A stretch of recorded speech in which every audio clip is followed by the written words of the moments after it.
Hi, everyone, again. Thank you guys for sticking around for our panel. As our panelists get settled, I'll kind of go ahead and tell you a little bit about what we're going to do. I am prepared now to know how to click to the next slide. So how should we, as a community of people, support neurodivergent students is kind of what we're going to be talking about as our students get the opportunity to share their story. And so, oh, did it work? I went back. Oh, man. Okay. If we didn't get a chance earlier, my name is Lydia Pinto, and I am the program manager of Campus Leadership Chapter Network. I get the awesome opportunity to work with students day to day. That's what my life basically consists of. And I myself am also neurodivergent, so completely understand everything that we've walked through. So we're going to talk a little bit today about some introductions, as well as then we'll dive into the panel. You guys can share your stories, and then we'll have some time from the audience to ask any questions that you might have. So a little bit, just to recap what we talked about earlier, who we are as an organization. The Neurodiversity Alliance, like I said, is Indy Alliance for short. We are a nonprofit organization that partners with neurodiverse students in their schools all across the United States. We have 2 schools represented today, which is super fun because most of our students go to University of Michigan, and then we have Miles, who is one of our student ambassadors, who is from another school, which he can tell you more about. But don't want to get ahead of myself, but let's introduce our panelists. So if you guys want to go, I guess we maybe should have sat in the order, but that is okay. Whoever would like, you're almost in the order. Are you? Do you want me to so move? Close. Should we swap? If you want to, you don't have to at all. If it makes you feel better. You sit where he's sitting. Oh, okay, now it's easier for all of us to follow. Who is who? Okay, Nico, would you like to go first? I think I just gave my introduction, but as a reminder, I'm Nicholas Gonzalez. I go by Nico, first year undergrad, majoring BCN, and from Chicago. My neurotypes are autism, ADHD, and generalized anxiety disorder. Thanks for sharing. Up next, go ahead. Hi, my name is Kais Zalmud. I'm Sandy's son, for those of you who are not aware. I was born in Miami, but I've lived in Dexter, Michigan for most of my life, and my neurodivergent identity is with ADHD. Hi. Hi, my name is Avery. I'm a graduate student in the Materials Science and Engineering department. I'm from New York, and my neurodivergent identity, or at least some of them, includes autism. I run the Autism Spectrum Club here, and I have multiple other neurodivergences as well. Hi, I'm Lily. I'm from Grand Rapids, Michigan, and my neurodivergent identity is ADHD. I run the ADHD student group here at the University of Michigan. Hello, my name is Miles Cobb. I'm from Chicago, specifically Hyde Park on the south side. South side's best side of Chicago. I go to school at WashU, and my neurodivergent identity is ADHD. Well, thanks for sharing. Just so you guys know, all the questions that are behind you are going to be in front of you. And if you want me to repeat, I can. But jumping right in, we're going to talk about your strengths. And so that's kind of the overall theme of what we've been talking about throughout the whole day, and the beauty that we all have as having neurodivergent minds. So what is one unique strength that your neurodivergence gives you that makes your college experience beautiful? Whoever would like to share can, or we can pop around. I think maybe we should just go in the order that we're in. Yeah, we can. So I'll start. My unique strength, I'd say, is my attention to detail. Like all of my different neurodivergences kind of have that one thing in common, which is that I obsess over small details. And what it really has helped me do is for most people, it's something you just overlook a detail or you'd overlook a problem.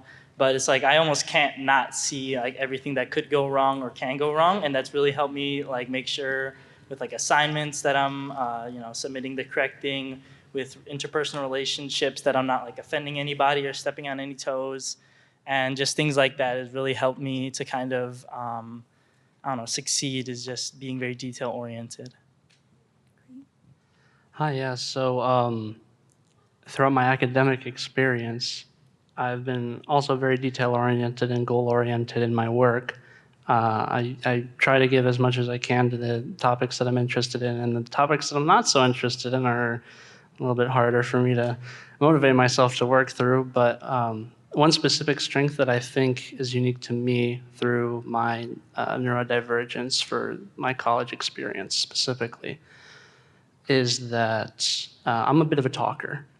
And I love talking to people and getting to know them and making connections with people. And the more people that you meet, the more you realize that sometimes your experiences are not just your own, and that there are other people who can relate and help you through whatever you're going through. So part of my unique experience at the university has been through creating those social connections and finding a community of people who understand and want to see you succeed.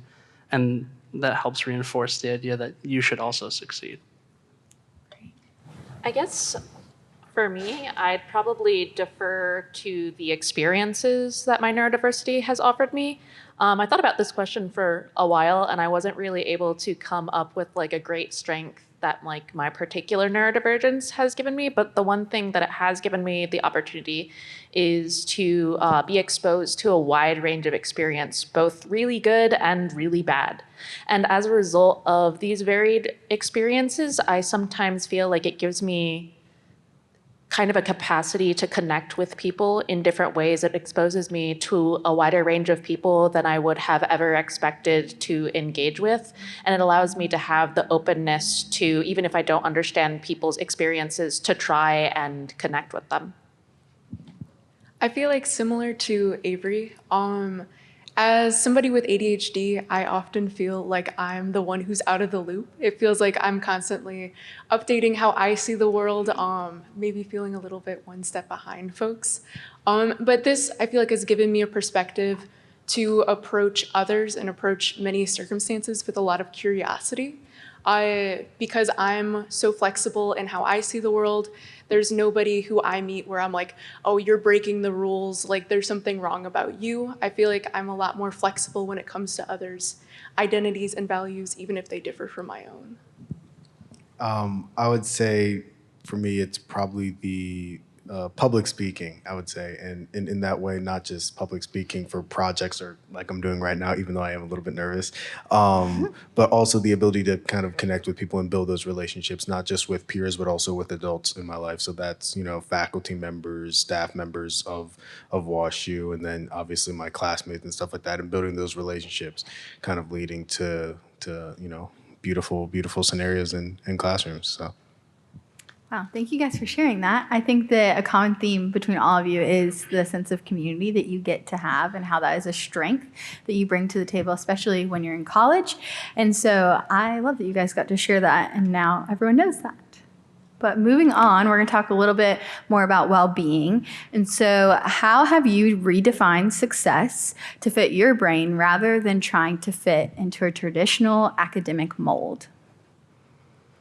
Nico, do you want to go first, or you want to go the other way? Yeah, I can answer this one kind of. I used to define success as kind of being able to succeed under the same conditions as everyone else, or do better than everyone else under the same set of circumstances. I used to have during standardized testing, for example, I'd always be returning to the classroom an hour later than everyone else, and I'd get a bunch of questions like, oh, where were you? And I'd always kind of feel this sense of it's an unfair advantage that I have over other people almost, that I have all these accommodations. So I didn't really feel like success. But as time's gone on and I've realized that, my neurodivergence isn't just gonna go away, I've kind of just come to accept that success is succeeding under what conditions are necessary for me to succeed. So, even if it's with extended time or all these other accommodations, it's still success. Just because it doesn't match up with what everyone else is doing doesn't take away from what it actually is. So, and I've also I think the standard threshold for academic success would be, straight A's. So I've also met that pretty well with a 4.0 consistently, and not to brag. But, it's just been this kind of process of accepting that there are fundamental differences between myself and other people that might not make it so that I can just do the same things they do in the same way they do it, but that doesn't make it any different necessarily. Thanks for sharing that. Guys, do you want to share? Sure, I'll share. So success to me, and I guess success generally before I got to college and before I started thinking about this more was, to be successful, you need to have a good job and you need to get paid a good salary, and then you'll be happy. But one thing that I've learned throughout my life is that the plan always changes. You don't know what's going to happen tomorrow, and living today is what's most important.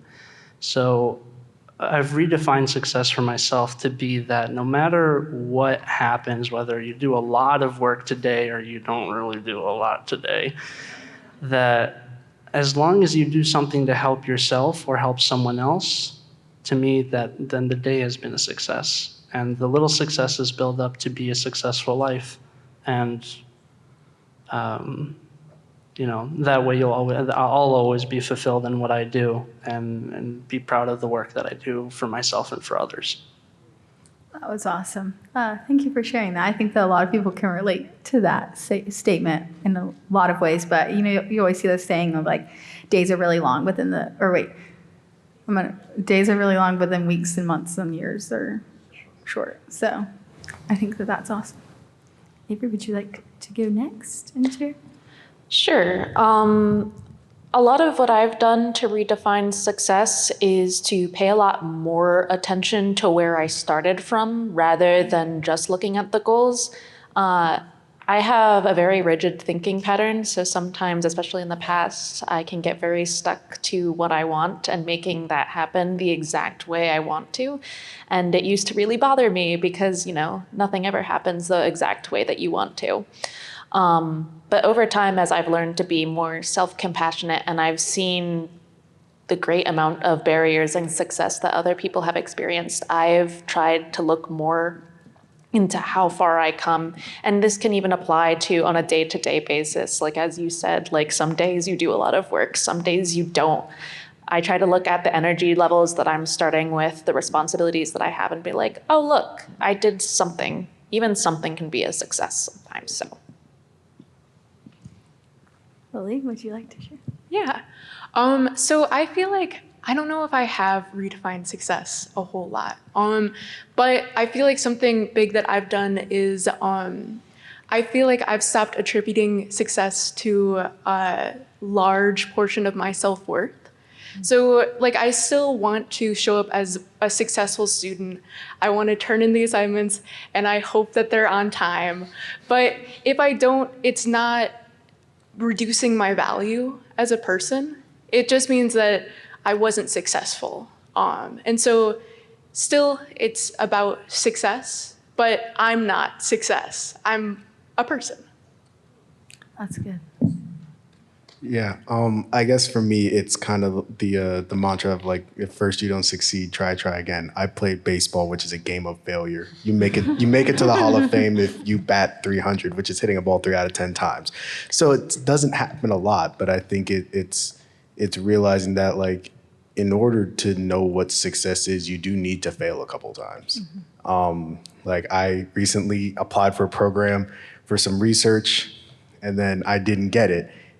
But it just so happens that one of the people that actually runs the program says, I like your project so much, I want to work with you on it. I said, okay, cool. I email him once, doesn't respond. Email him twice, doesn't respond. I'm like, okay, well, I'm just going to show up to your office and now you're going to have to deal with me. And now we're about 2 to 3 weeks into doing my research. So it's like thank you. It's like in those ways where, in baseball terms, you might have a couple strikes. You might already have 2 outs, but that doesn't mean you just give up. You still have another strike to go. Whatever they throw at you, now you just got to hit it. So I think that's kind of how I've redefined success, is kind of to have that resilience to keep going even when, you're down 2 strikes. That's good.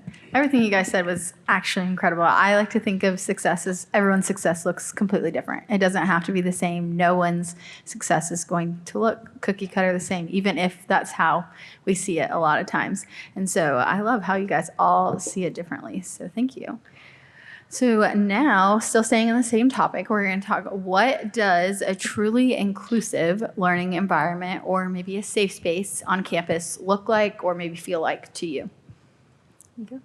I also I don't have that much to say on this one, but I mean, just earlier, our presenter who was talking about micro accommodations, that seems like a good step, and then obviously just regular accommodations through 504 plans. First, in terms of a safe space, I mean, I think that would kind of fall under what we're trying to establish with the ND Alliance Club chapter. So, yeah. That's good. Shameless plug. They need members. Okay, so you want to go? I think a true safe space environment for students on campus is a space where even if you're accepted, you're not otherized.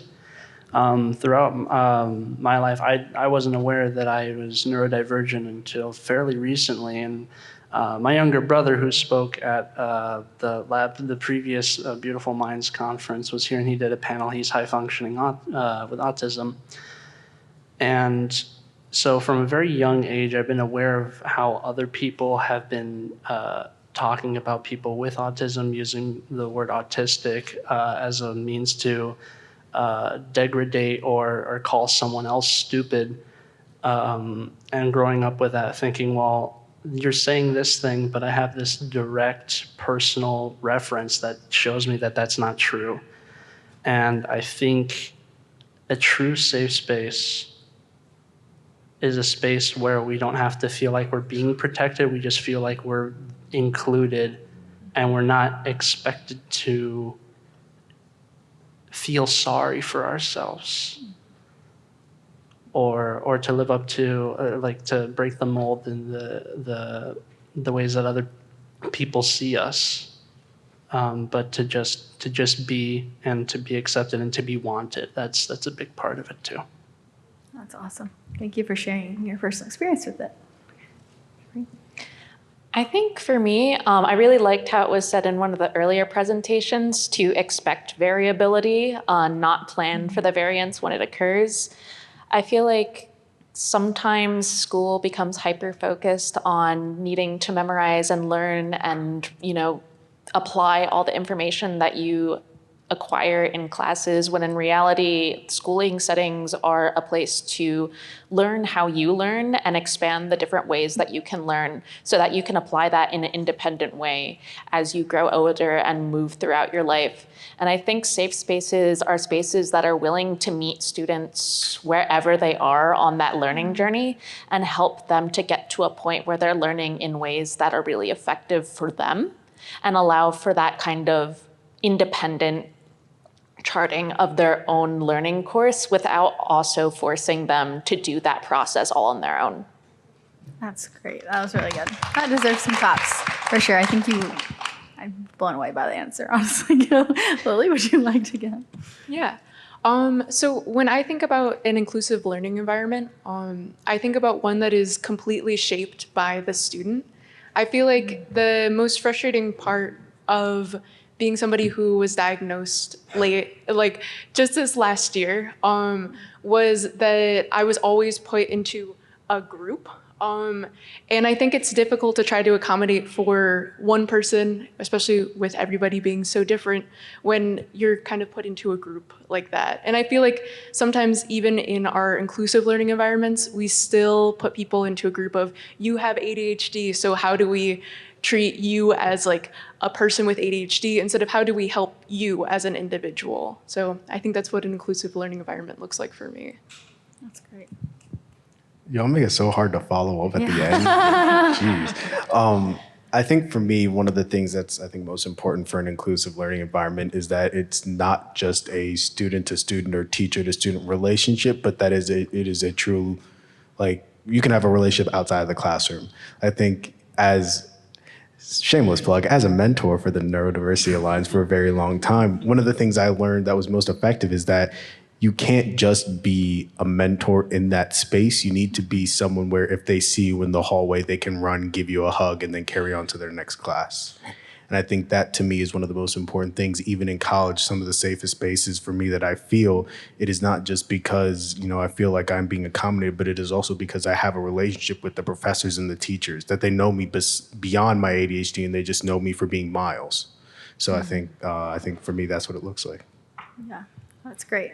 I think that is common from every single one of what you said. It's like when you have that community of people that truly know you for you and not your diagnosis. They don't see your diagnosis when they look at you.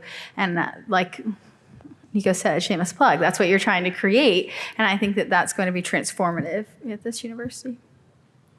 So now moving into self-advocacy. So self-advocacy is a huge part of any neurodiverse student's experience. And so was there a specific moment where you felt empowered to speak up for your needs, advocate for yourself, whether to a professor or maybe it was to a peer? What did you learn from that experience? So the first time, and this was before university, so it wasn't to a professor, but to a teacher, but same difference. The first time I felt like compelled to speak up for my needs was in middle school. We had a substitute teacher for our art class, and I don't know what her issue was, but she kept like calling out to me. And every time she would, I would like be avoiding eye contact, because autistic people, including myself, struggle with eye contact. And she thought I was like rolling my eyes at her. So she had me step out into the hallway, was giving me this talking to, and I didn't even know what to say because I was like, I don't understand.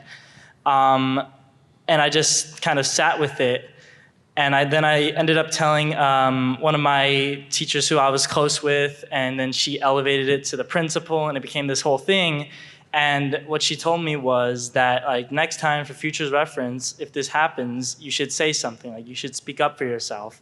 So I carried that forward, and I found that just by saying, hey, I struggle with eye contact, or hey, I might be standing up in the classroom, that it really eliminated a lot of that friction by just kind of explaining myself without having to be like, I can't say anything back because they're just going to be upset with me or they're never going to understand. It was just, you say something and you'd be surprised at how receptive people can be. That's great. Thanks for sharing that. Kais, do you want to share? I mean, I don't have one specific experience. I make it pretty clear through any teamwork that I do or whenever I work with a friend. I'm like, hey, I'm very active and up and about when I'm trying to do my work. And sometimes I'm really locked in. I'm able to do a lot. And sometimes I'm really not. And I've learned to accept that with myself. But I just want you to be aware of that before we go into this. And you said expectations. And a lot of the time, and before I started doing this regularly, I was always afraid that they'd be like, oh, this guy's useless. He's not going to be able to provide as much as we need for the team or for this project or for what we're doing. But a lot of the time they're like, yeah, no, you're good. Well, we understand that everyone works differently and we're here for you. And a lot of the time you're always afraid of the worst case scenario whenever you tell someone, hey, I'm neurodivergent, I have this, that, or the other. And a lot of the times people are just going to be like, okay. Let's work together through it, not against it or in spite of it, but with it. And let's go. So That's great. Thanks for sharing that. I love that you just right away let them know. That's the best way to do it. Avery? I'll make my answer short because unfortunately this is something that I'm still figuring out and I really don't self-advocate at all. The self-advocacy that I do is honestly pushing myself into leadership positions so that I can just make sure that I'm accommodated or doing everything as independently as possible so I don't have to deal with other people. That's the honest answer. It's okay. It works. Sit on it. We love the transparency. Lily? So because I was just diagnosed, I've done a lot of advocacy since then. But I think the most important moment of advocacy that I've had recently was actually with a friend. I recently told a friend who I was just meeting for the first time that I have trouble with speech language processing due to ADHD. And I had never said that before because I didn't know that not everybody goes into conversations and doesn't hear and like process everything. I thought everybody was just going in and only understanding half of what was being said. So I told somebody for the first time, I was like, hey, this is actually something I struggle with. Could you face towards me so I can read your lips? I might need to like move to a quieter place. I might need you to repeat a couple times. And I was like, why am I saying this? Like, it's not a big deal. I've gone my whole life without this. But what happened is that now I understand my friend all of the time. And it was just a moment of like, to me, it wasn't a big deal, but it was a big deal. Like, it is important for me to be able to connect in that way. And so even though it was a small moment, it wasn't in class, it was just with a friend. I feel like that is one of the most impactful moments of advocacy that I've had. That's awesome.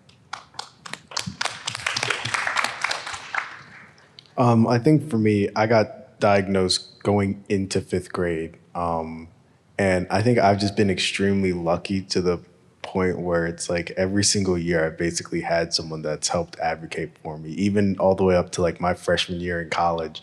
I remember I was in a class that I don't even really know why I was taking the class, but I was taking the class anyway. And I had an exam and the teacher asked, hey, do you want to use your extra time? And I just thought every teacher would automatically know. And I said, oh, well, yeah. And she's like, just so you know, in the future, you have to tell your teachers if you want to use your extra time. And it's like, even though it was a little gesture, and even though I ended up withdrawing from the class, it's like that moment for me helped me realize what I needed to do in order for my accommodations to be met and in order for me to kind of succeed on that level.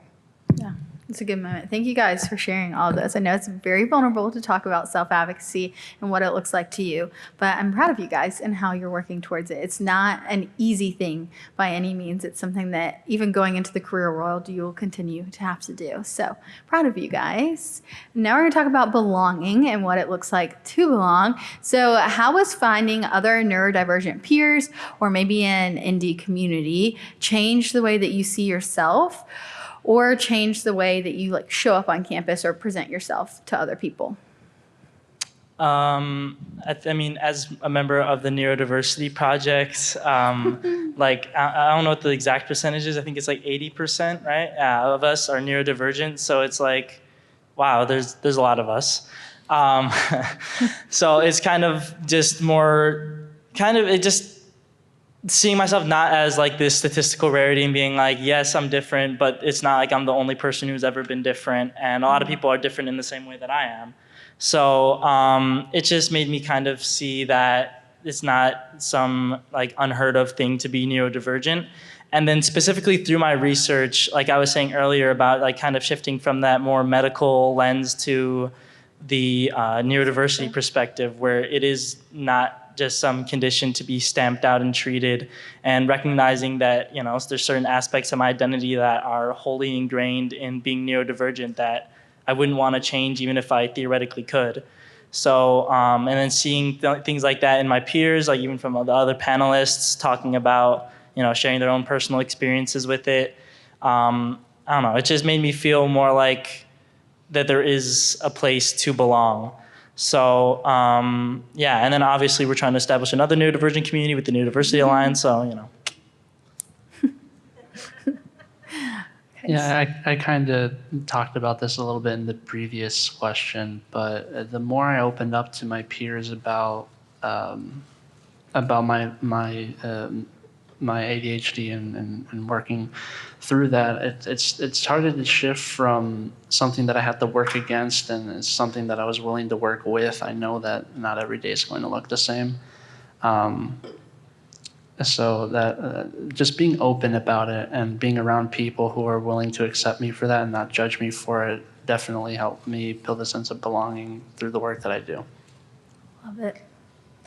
For me, I guess it kind of forced me to introspect a little bit about the aspects of myself that I was so aggressively rejecting, because especially having, you know, leading a neurodiversity group myself, I come across students every day who like hate themselves for reasons that I think are entirely random or just related to their neurodiversity, or they'll even like me for things that I hate about myself. So actually, like, being faced with that and an experience that I can't deny has forced me to kind of introspect and look at why I really disliked my neurodivergent traits and see if those are things that like are really not that bad, or I just dislike because it makes my life kind of hard, or if I dislike them because they're things about me that actually need to change. And I've found that to be very valuable. You guys are so wise. I feel like I'm getting emotional up here. Lily? I feel like for me, finding more students with ADHD has redefined to me what being a UMich student is.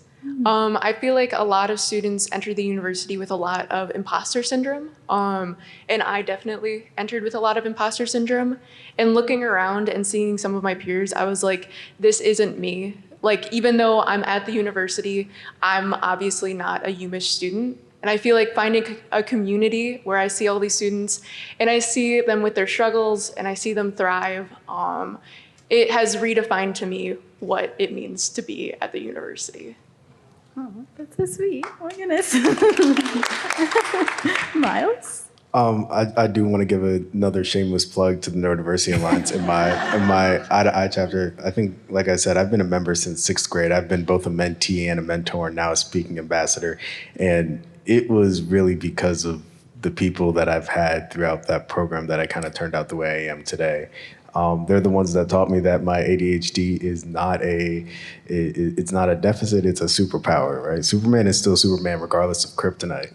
Everyone's gonna have their weakness, everyone's gonna have their things that they struggle with.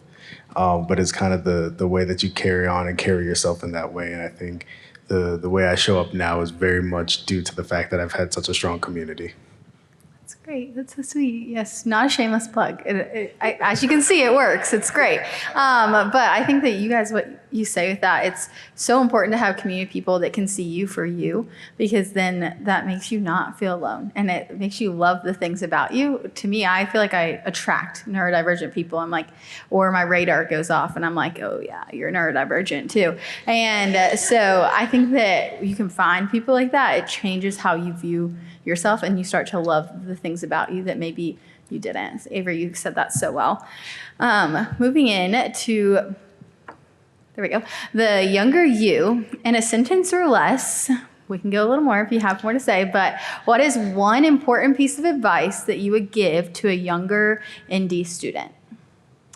What I wrote is, you may go about life in a way that's different than most other people, whether you take longer to do certain things or you just have a very unique, kind of unheard of perspective on things. So it's pointless to even bother comparing yourself to others or let people tell you what you should do, think, or feel. That's great. Good job. Kais, would you like to share? Mine is very short. If I were to tell a younger version of myself or a younger student, one piece of advice, it would be to love that you're different and to embrace that you have strengths in certain areas that others don't, and to use that to the best of your ability to find your happiness. I'm gonna cry up here, guys. Great job. Bree?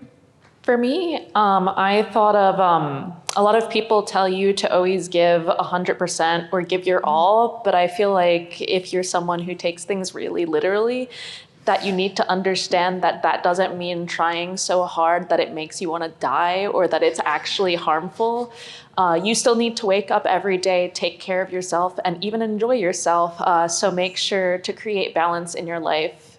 100% is 100 beyond that. Mm-hmm. It's good. Not literal all the time, 100%. That's good advice. Lily? Mine was just, it's okay to take up space. That's really good. Why do y'all make me go at the end? I know, they're like so good, Miles. Man, I've been like thinking, okay. Love you for you. And you know, the way that you live, why live a life trying to be someone else when you're the best you all the time, no matter what? That's so good. That's really good. We're all made exactly how we're supposed to be made. So it's such a great thing that we're all neurodiverse. I love it. But now the crowd gets to ask you and kind of quiz you with some questions. If you guys have a question, I'll then reword it to our panelists. Does anyone have anything they're wondering or a question? Oh, lots of questions.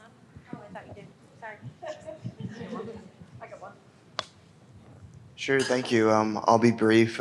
First of all, I just want to commend all of you. It takes some guts to be up there on that panel. So, great job. So, obviously you guys have talked about, mentors and very important lessons and things that you've learned when you were younger. So, to a young person who is neurodivergent, what is a word of advice that you would give them? Yeah, that's a great question. Do you guys have anyone want to say something that they would give advice? Maybe switch it up, another piece?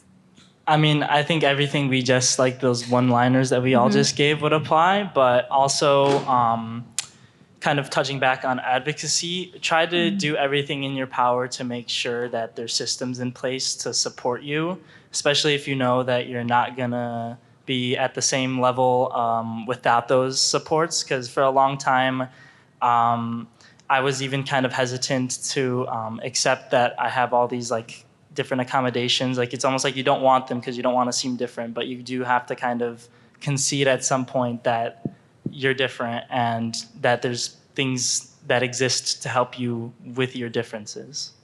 That's good. Anyone else have anything to add? We can popcorn if you don't want to go down more. You want to say something, guys? What else?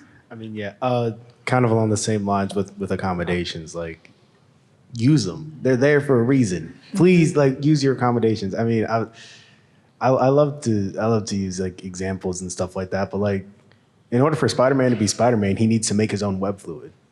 Like, in order for you to be you, an accommodation might just be what you need, and that's not necessarily a bad thing. That's going to help you be your Spider-Man. It's going to help you be you. Yeah. So. That's good. That's good. Anyone else have a question? Oh, lots of questions. Okay.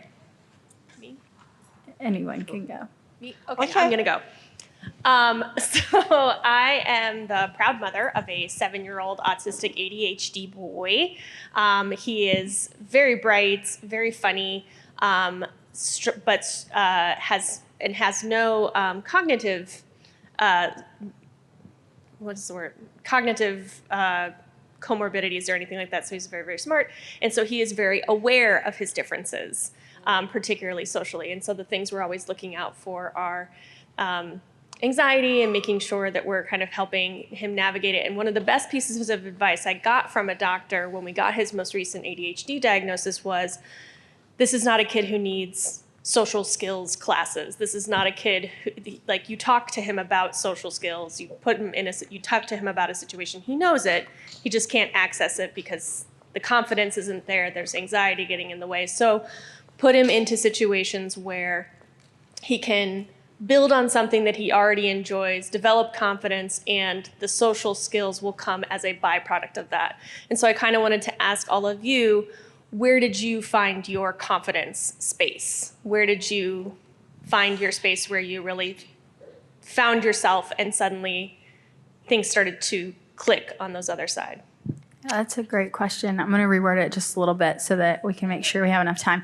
But where exactly did you, or what moment did confidence kind of hit you with your neurodiversity? Or if it hasn't yet, that's okay.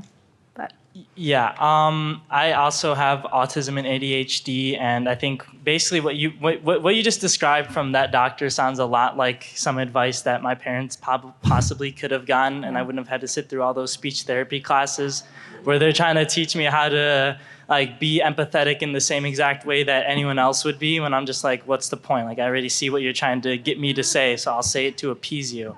Like, there's no exact moment where that confidence is just suddenly going to materialize, but I think definitely just honing in on, okay, what am I good at? What am I maybe not so good at? And just trying to pour all your energies into something where you know you can make an impact, know you can make a difference.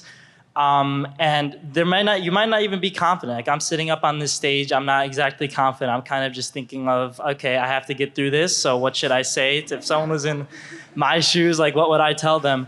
And I don't think you need confidence. I think you just need the ability to get yourself across in the way that you want to get yourself across. And even if that might come off as like abrasive or, otherwise different from maybe the neurotypical perspective, that's kind of they have to deal with that because it's like I'm here, and if you don't like that, then too bad, so sad. Anyone else? Lily, did you have something you wanted to say? No. Sure. I feel like the space where I gained confidence. Also, I love your question because it really made me think. I feel like the space where I built confidence is probably group sports in my job. I don't know if that's applicable at all, but I feel like having those situations where there is a little bit of a script, it wasn't group sports like contact sports, it was like track and field, where it's like, I know where I'm going to be and I know what I'm going to be talking about, but you get a little bit of that flexibility where you can build those skills that you might be having some struggle with. Additionally, I also was a CPR and first aid and lifeguard instructor. And so like having those scripts and being told to teach a certain way freed up a lot of cognitive space for me to build relationships with my students without having to worry about what are we going to do next? What are we going to say next? So I don't know if that answers your question, but I feel like those are the spaces where I built the most confidence, where my cognitive load could be decreased a lot. That's good. Anyone else have anything? Or we want to do a different question?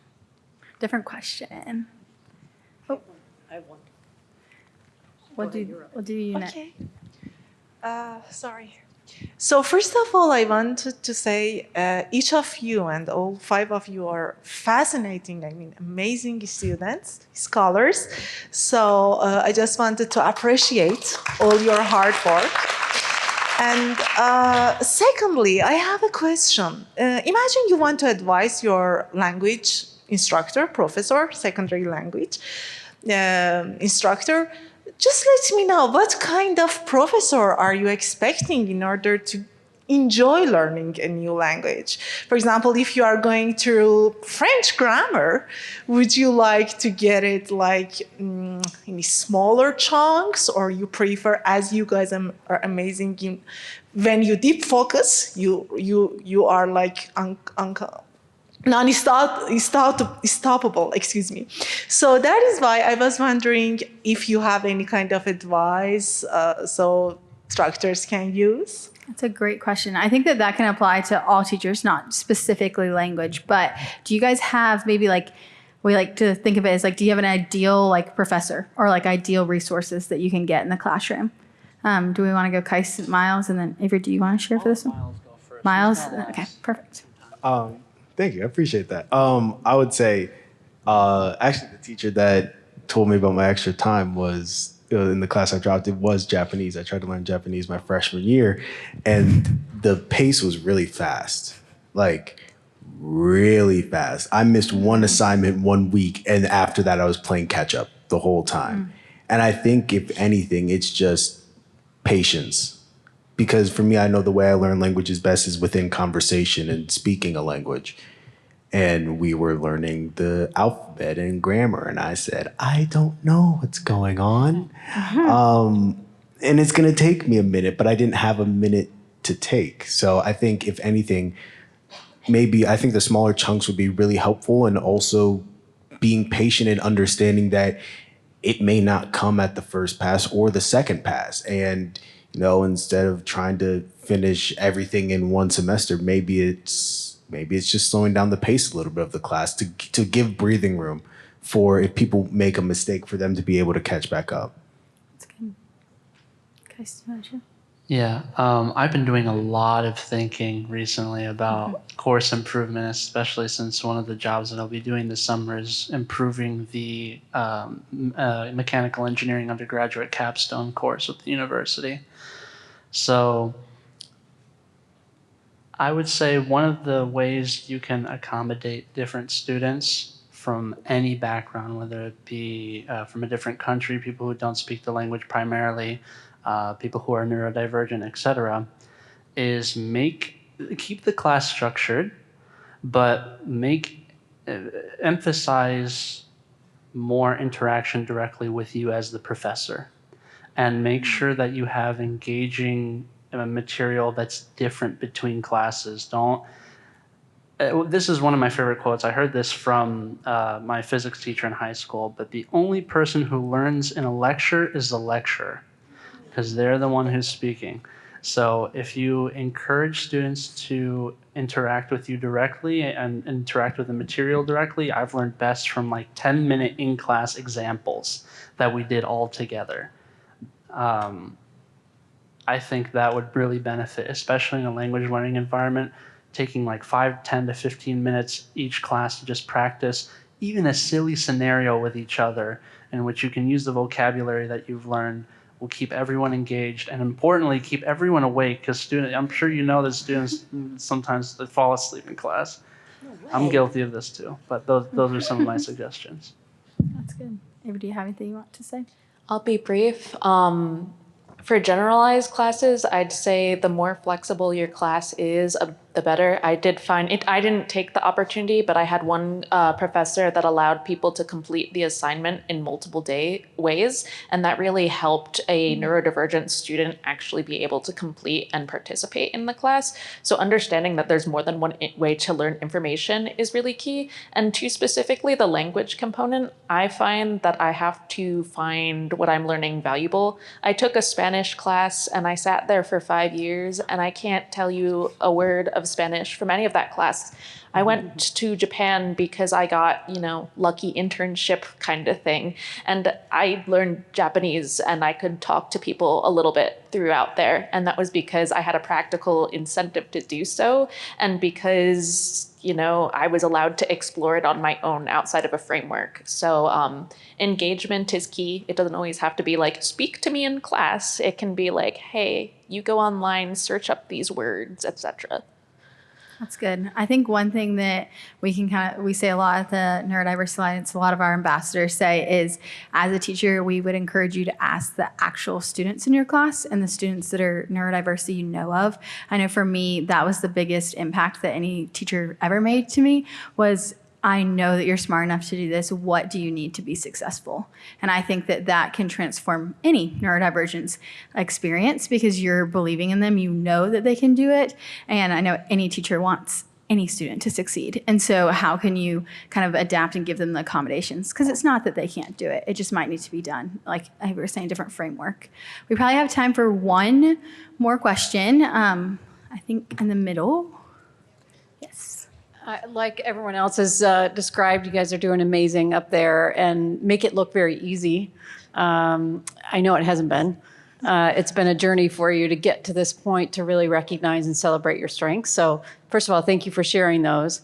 But my question really is, thinking back, and so kids who are younger than you that might be experiencing some of the things that you did, what was helpful for you? And maybe if you didn't have something, what would you have liked to have had in those formative years as you were learning about the fact that you do think differently? That's good. Maybe we could even present it as like, what's your dream accommodation? What could like really be helpful in that time? Miles, you look ready to go. For something that I had kind of growing up that really helped me, and this is the reason why I wanted to go first, my lovely mother. Angela. She had no clue I was going to do this, by the way. That's why I really wanted to do this. But she has been my rock ever since we found out that I had ADHD. And she's really made me understand and made me comfortable being myself. So, I know that sometimes people aren't always lucky to have a parent that's super involved, that might have to cuss you out in order to get you to go to the school that you're currently going to. But she has been there every single step of the way. And I think for me, if it's not a mother, if it's not a father, having someone older, a mentor that you can rely on, that you can go beyond just school, but also just for personal life things, I think that is something that is really important. So yeah. Thank you, Mother. I love you. That's great. That's so good. We're all going to cry. There's not a dry eye in the room. Does anyone else have anything, or do we want to? I have two things, real quick. So I did a little gesture where it looked like I was laughing at what Miles was saying. That is not what I was doing. I was laughing because when he pointed at his mom, my mom slapped a bag of tissues down next to her because she knew she was going to cry. So that's what made me laugh. I love my mom too. She's a big proponent of a lot of the work that goes into this conference and all this research. And her opening up that space to me and my brother has been a big help to us mentally and in our academic abilities. But I think one thing that I would have loved to see more of growing up is representation, positive representation of neurodivergent individuals in media or real experiences that neurodivergent people go through. You have movies like Rain Man, which are kind of like, oh, well, every person with Asperger's or autism is the math whiz. No, that's not a realistic expectation. It can happen. But having real, raw experiences provided to us as kids, showing us that it's okay for us to be different and for us to be emotional through our experiences, it'll help. It would have helped us realize a lot of things a lot sooner about who we are and what we can do. So there's a lot of people, like neurodiversity as a concept in research is relatively new as it is currently.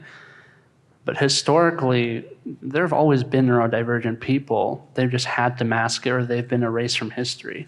So there's a lot of neurodivergent people who have done a lot of amazing things that we'll never know about because they were considered others. They were considered not enough or too weird or too different, or they masked it really well and people weren't able to tell or they refused to see it. So now going into the future, knowing as much about everyone's individual experiences as we know now, having that represented and posted as far as we can reach it is really important to our development as we grow up. That's great. I love it. Lily, did you have something? Oh, you want to say? Yeah, actually, in line with kind of what everyone's been saying, having a role model, I think, is really important. Like what you said with media, like a lot of the time, Sheldon from The Big Bang Theory and people being like, oh, that's the typical autistic experience. Like that aggravated me to no end because they like purposely play up all these traits and it's like you're almost the butt of the joke. Growing up, both my parents were very supportive just in general, but they kind of, outside of my mom who has ADD, they didn't really know like how to necessarily explain all the ways that I was different, and they kind of just had me set up with these programs, and they did the best they could, and I really appreciate what they did for me, and nothing I say will ever take away from that. But growing up, I didn't really have any role models. Like I didn't have anyone who I felt really compelled to look up to or who served as like an example of like, wow, that's what I really want to do or be or anything like that. So I kind of just compared myself to other people around me, and I saw other people around me and saw how different I was from them. And then I was like, okay, I can't really do that. So I don't know. A lot of my time was spent kind of just being lost as to like, who am I supposed to look to? Who am I supposed to, I don't know. So just that journey of self-discovery was made so much harder when you don't really have a model to kind of maybe try to emulate. So just any way that you can show up for, whether it be your child or a student, where you're kind of helping them through their neurodivergence, or even if it's not neurodivergence, because not a lot of what we're saying it's not exclusive to neurodiversity, but any way that you can to support them or help them or whatever else, like that would, I think, make a really huge impact. That's great. Do we want Avery and Lily? Do you want to end us off? I will say spaces for connection, and that's both spaces of maybe even exclusively neurodivergent or otherwise disabled children, or spaces for community connection. I feel like one thing the modern education system is sometimes lacking is that sometimes students who are on IEPs or have specialized education plans are completely segregated from generalized education environments, so that when a lot of these people that are not on IEPs and stuff get into like the real world, they don't even know what neurodivergent people or disabled people look like. And it really sucks. And I feel like that contributes to a lot of the bullying and discrimination that people get. So like actually having environments where these children are constantly interacting with each other more often, I think would be great.